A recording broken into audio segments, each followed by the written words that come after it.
शहबाज मुझे जवाब चाहिए वरना इस्तीफा दे देना। अंदर की बात बता रहा हूं। आपके साथ तो 40 साल में वो जुल्म हुआ जिसका मैं चश्मदीद गवाह हूं।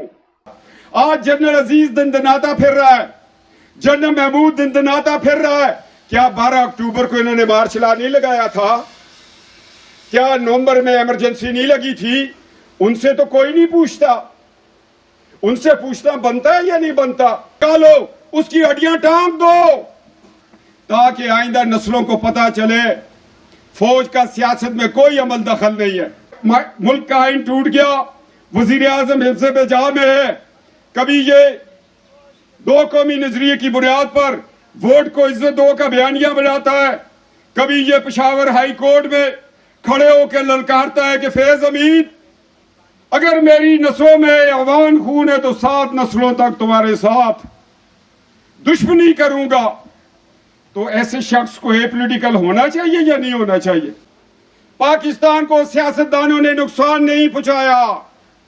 हैदराबाद साहब, अगर पाकिस्तान को नुकसान पहुंचाया है तो मार्शल एडमिनिस्ट्रेटरों ने, जर्नलों ने और जजों ने नुकसान पहुंचाया। ये बात कोई नहीं कर सकेगा। ताकत के नशे में इस पाकिस्तान को तोड़ दिया।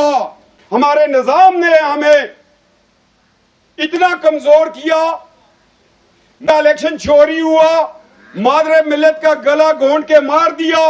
अस्सलाम वालेकुम नाज़रीन इकराम, आपको मुकम्मल वीडियो दिखाते हैं कि आज कैप्टन सफदर ने पूरी क़यादत को पुरसरात पे ला के खड़ा कर दिया। कैप्टन सफदर ने ऐसे राज पूरी कौम के सामने फाश कर दिए कि आप कानों को हाथ लगाएंगे। कैप्टन सफदर ने वाज़े अल्फाज में कहा कि इस मुल्क को सियासतदानों ने नहीं बल्कि मुल्क के ताकतवरों ने तबाह किया है। आए रोज़ यहाँ पर मार्शल लगते हैं, कोई इनसे पूछने वाला नहीं। आप वीडियो देखिए फिर पर बात करते हैं। रेफरेंडम खेला और पाकिस्तानी हो गए, क्या वजह थी? आपको एक मजबूत पाकिस्तान आपकी कुर्बानियों ने दिया और जब हम परवान चढ़े तो हमें एक कटा हुआ पाकिस्तान मिला। मशरकी पाकिस्तान बांग्लादेश बन गया, मगरबी पाकिस्तान कटा हुआ पाकिस्तान हमें मिला। ये नफरतें जब परवान चढ़ी, अयूब खान का मार्शल था, मादरे मिल्लत को हरा दिया। पाकिस्तान को अयूब खान के मार्शल ने 2 लख्त कर दिया। तल्ख हकीकतें बयान कर रहा हूं, इसलिए मैंने कहा बैठ के नहीं लड़ा जाता, खड़ा होकर लड़ा जाता है। कोई लड़ाई के असूल होते हैं, मोर्चे में आना पड़ता है और सीना तान के लड़ना पड़ता है। इसलिए मैं हकीकतों की तरफ जा रहा हूं कि हमारा पाकिस्तान कैसे टूटा। पीर साबर शाह कह रहे थे कि इंदिरा ने कहा कि हमने 2 कौमी नजरिए को शिकस्त दी। नहीं नहीं नहीं, इंदिरा ने शिकस्त नहीं दी। हमारे निजाम ने हमें इतना कमजोर किया। मार्शल लगा, अयूब खान का मार्शल लगा, मादरे मिल्लत का इलेक्शन चोरी हुआ, मादरे मिल्लत का गला घोंट के मार दिया। जया को दे दिया पाकिस्तान और जया ने ताकत के नशे में इस पाकिस्तान को तोड़ दिया। पाकिस्तान को सियासतदानों ने नुकसान नहीं पहुंचाया। हैदराबाद साहब, अगर पाकिस्तान को नुकसान पहुंचाया है तो मार्शल एडमिनिस्ट्रेटरों ने, जर्नलों ने और जजों ने नुकसान पहुंचाया। ये बात कोई नहीं कर सकेगा। तल्ख हकीकतें, नवाज शरीफ को मानसरा से हरा दिया और एक DGISI साहब नदीम अंजम कहता है कि नवाज शरीफ को हराना मकसूद नहीं था, सफदर को एपॉलिटिकल करना मकसूद था। एक तीर में 2 शिकार कर दिए। और लोगों ने कहा कि क्या कसूर है, तो कहने लगा ये शख्स दर की दौलत को आम करता है। कभी अपनी सास अम्मा के साथ निकलता है, मुशर्रफ के खिलाफ एक तहरीक बनाता है, अपने वालिद को सुप्रीम कोर्ट में जस्टिस सिद्दीकी के सामने पेश करता है कि मुल्क का आइन टूट गया, वजीर आजम हिफ्ज़ बजा में है। कभी ये 2 कौमी नजरिए की बुनियाद पर वोट को इज्जत दो का बयानिया बनाता है, कभी ये पेशावर हाई कोर्ट में खड़े होकर ललकारता है कि फैज अमीन अगर मेरी नसों में अवान खून है तो 7 नस्लों तक तुम्हारे साथ दुश्मनी करूंगा। तो ऐसे शख्स को एपॉलिटिकल होना चाहिए या नहीं होना चाहिए? हमने नवाज शरीफ को हराया और सफदर को भी फारग कर दिया। भाईजान आप फारग हो गए, रिटायर्ड है, आपको कैश एंड कैरी वाला अब उधार नहीं देता सौदा।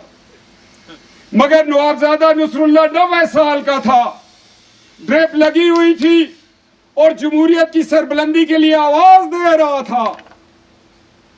बात करना मकसूद है, इसलिए बात कर रहा हूं कि सब ने कहा दो कौमी नजरिए की शिकस्त हुई, नहीं, कभी भी नहीं हुई। यहां जस्टिस वकार एक फैसला देता है कि मुशर्रफ जिंदा ना आए, मुर्दा आए।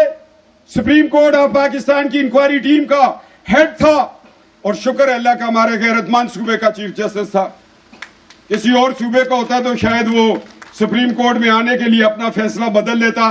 उसने मौत कबूल कर ली, अपना फैसला नहीं बदला। उसने कहा मुशर्रफ अगर जिंदा नहीं आता, मुर्दा आएगा, उसकी लाश को डी चौक पे टांग देना। ये कंटेम्प्ट ऑफ कोर्ट हुआ या नहीं हुआ? क्यों नहीं टांगी उसकी लाश? इसलिए कि वो रिटायर्ड जनरल था।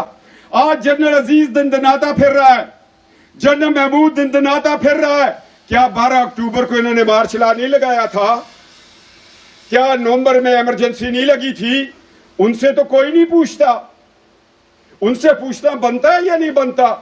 वो ही पूछेगा जो खान आजम खान अब्दुल कयूम खान की सोबत में बैठकर सियासत की इब्तदा करेगा, वो पूछने की जरूरत करता है। नवाज शरीफ ने शहबाज शरीफ को कहा कि मैंने इंडिया को धमाके करके जवाब दिया। शहबाज मुझे जवाब चाहिए वरना इस्तीफा दे देना। अंदर की बात बता रहा हूं, जब 7 त्यारे गिराए, शहबाज शरीफ ने कहा नवाज शरीफ साहब कायदे मोहतरम तुमने 6 धमाके किए, हमने 7 कर दिए। ये लीडर होते हैं भाई, जानों की परवाह नहीं करते, ये परवाह नहीं करते किसी चीज की। ये कहते हैं कौम आगे बढ़े। और नवाज शरीफ आपके साथ तो 40 साल में वो जुल्म हुआ जिसका मैं चश्मदीद गवाह हूं। तुमने अपनी जिंदगी दे दी इस कौम के लिए। आज हम खान कयूम का जश्न मनाएं, के बाद में हुए थे नीलाबट में, पहले नवाज शरीफ ने धमाका करके साबित कर दिया था। नादरीन कराम, आपने वीडियो देखी। आज कैप्टन सफदर ने पूरी क़यादत को पुरसरात पे खड़ा कर दिया। कैप्टन सफदर ने मुल्क के अंदर जो मार्शला लगे ताकतवर जो इस मुल्क में दंदलाते फिरते हैं, उनको वाज़ेह पैगाम देते हुए कहा कि इस मुल्क को, इस मुल्क के सियासतदानों ने नहीं तबाह किया, बल्कि इस मुल्क को जर्नलों और जजों ने तबाह किया है। हमें मजबूर किया जा रहा है। ये क्या चल रहा है? क्या मुल्क के अंदर जमहूरियत इस तरह चला करती है?